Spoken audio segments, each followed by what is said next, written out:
Today my color story was feeling very Blue Macaw.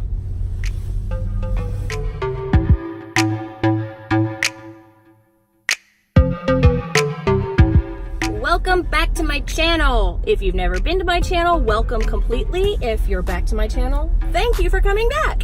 So today I'm doing color story number 2 of my color story series, which I want to last like 100 of them. So today I started thinking I wanted to do cobalt blue and mustard, and it turned out looking like a Blue Macaw, but I like it. I'm not complaining. You want to see how I got this look? Just keep watching. Hey guys, I know I'm looking so super beautiful today. I'm going back through a lot of my videos and you know, adding cards to them and doing all the stuff that YouTubers need to do to you know, get views and just improve my channel overall. And you know, you look at the analytics and you see a lot of people who have you comments about how much they're supporting you and they love the video, but they didn't actually watch it. Like always get a barrage of comments from people, great video, I loved it, and then you have 0 views. So but it's okay. I don't expect them to really watch and enjoy. If they say they're giving support, they're still giving support. So it kind of brings you down sometimes as a new YouTuber to keep going. And it's like, what are you doing this for? But then I remembered I'm doing this for me. So I feel like a lot of my videos recently I've shortened down to 5, 6, 7 minutes, fast forwarding through most of it, talking through a little of it, just because I don't want people to get bored. But I think I'm just gonna go back to my roots and talk through my whole thing. And if it's a long video, it's a long video. Maybe one day people want to go back and watch them, maybe they won't. But as for right now, I've got to get back to doing it for me and my enjoyment. And part of my enjoyment is talking to myself and going through the entire process. So this is what I look like, raw and unfiltered. I just picked up this redness correcting, pore minimizing primer with green clay. So I got it because their products were buy one, get one half off. And I went back there to get some glitter glue because the last one I bought I completely lost. It has disappeared off the face of the earth. And so I had to pick something, so I picked this. I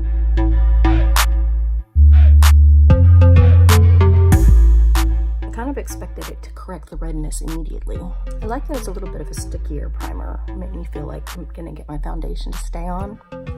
I'm on the fence about primers in general right now because I've been doing a lot of research, and there are so many people out there who just say that primers are a marketing hype, and they say that they do all these good things for your skin and cover imperfections and make it for seamless makeup. But then again, you know, we went years and years and years with nobody ever using primers. You know, every now and then I've been trying to do makeup without primer to see if I can really tell the difference. And honestly, I can't. I'm gonna use this one simply because of the redness correcting factor. So even if it doesn't do anything for my complexion per se, maybe it'll do something for the redness. Now, already I'm upset because you see all the flaking.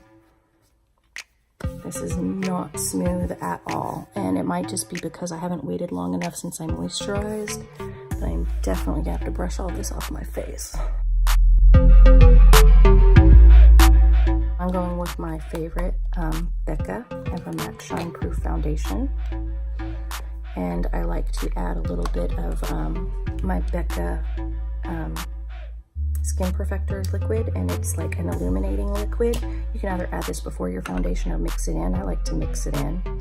And I'm going to try out my brand new IT Complete Complexion foundation brush.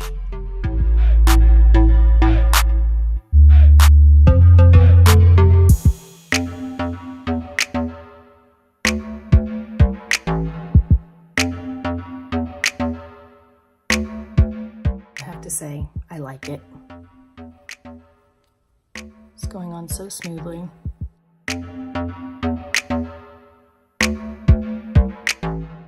It's so soft, non-abrasive.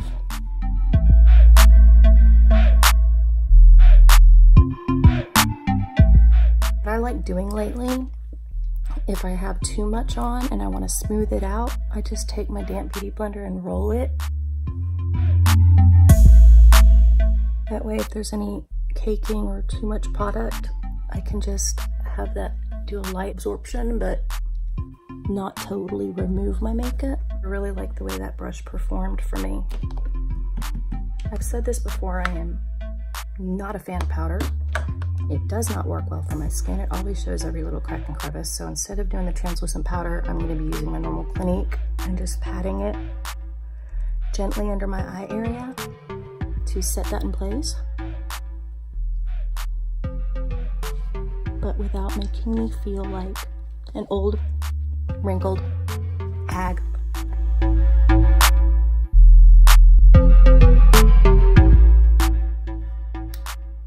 Link in the description box.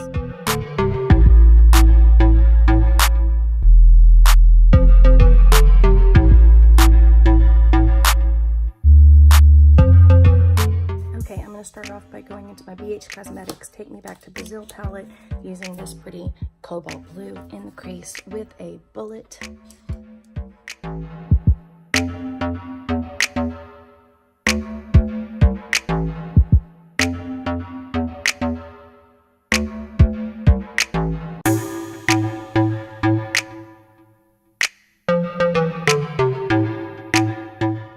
Lighter color right next to it.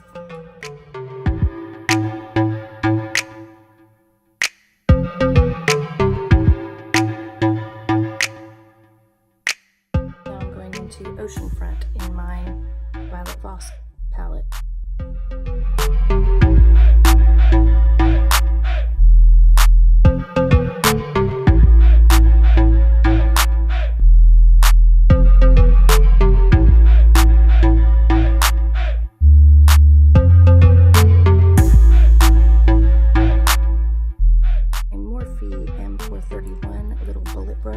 With this color from my Sapphire collections right in the socket.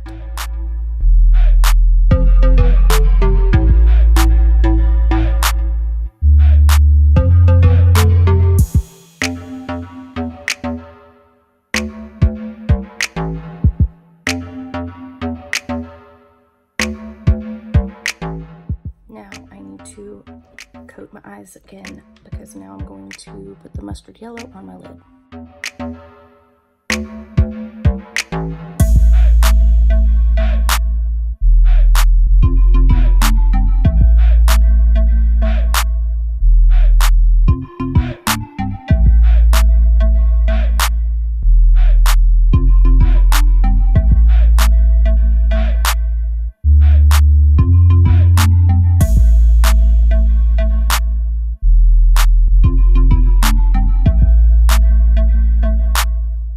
I'm going in with Edge from Anastasia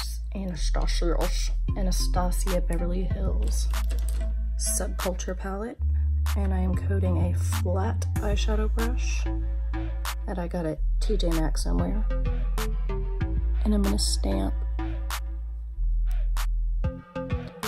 And because it looks a little muddy, I'm going to brighten it up with New Wave, also in the same palette.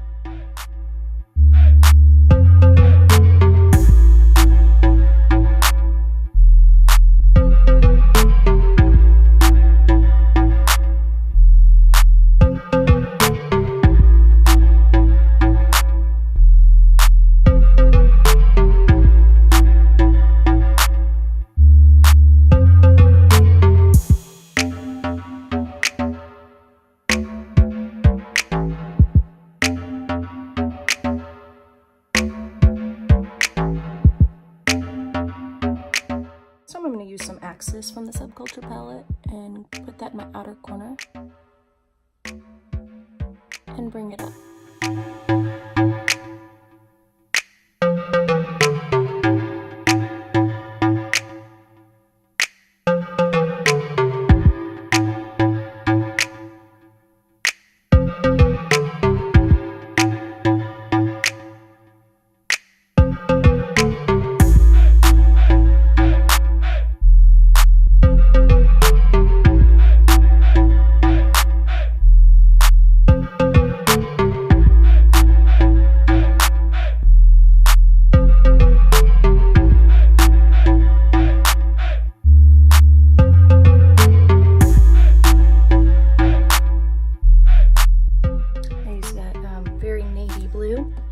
And then for the inner portion, I'm going to use the yellow in the Take Me Back to Brazil.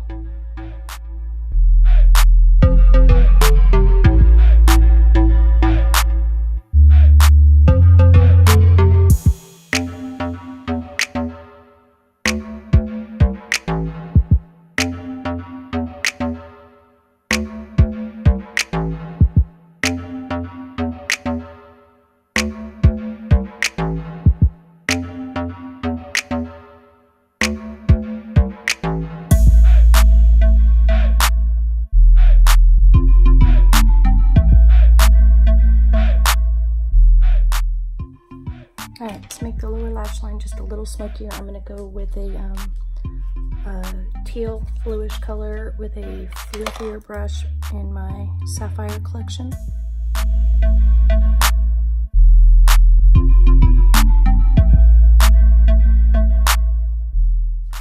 And the top liner, I'm going to use my Bobbi Brown liquid liner.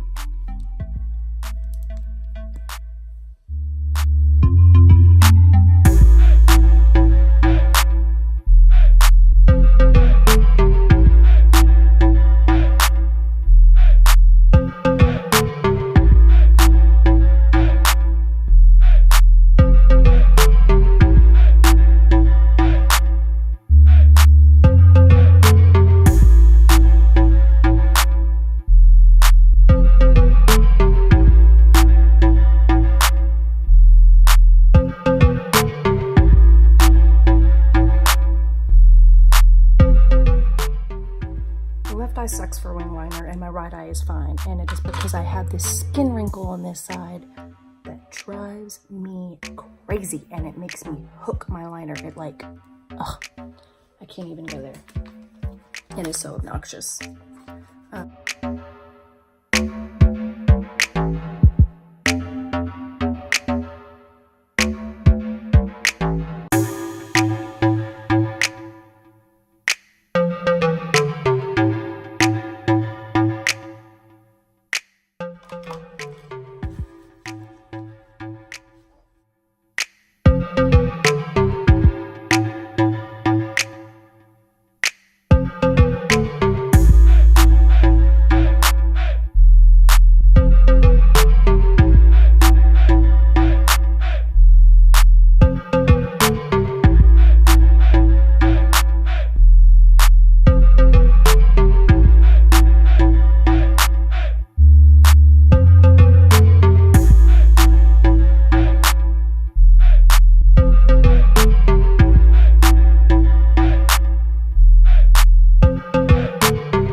Guys, thanks for watching this. If you watch this, because not many people actually watch these, but second color story down. I call this one the Blue Macaw, and we'll see you guys on the flip side. Bye.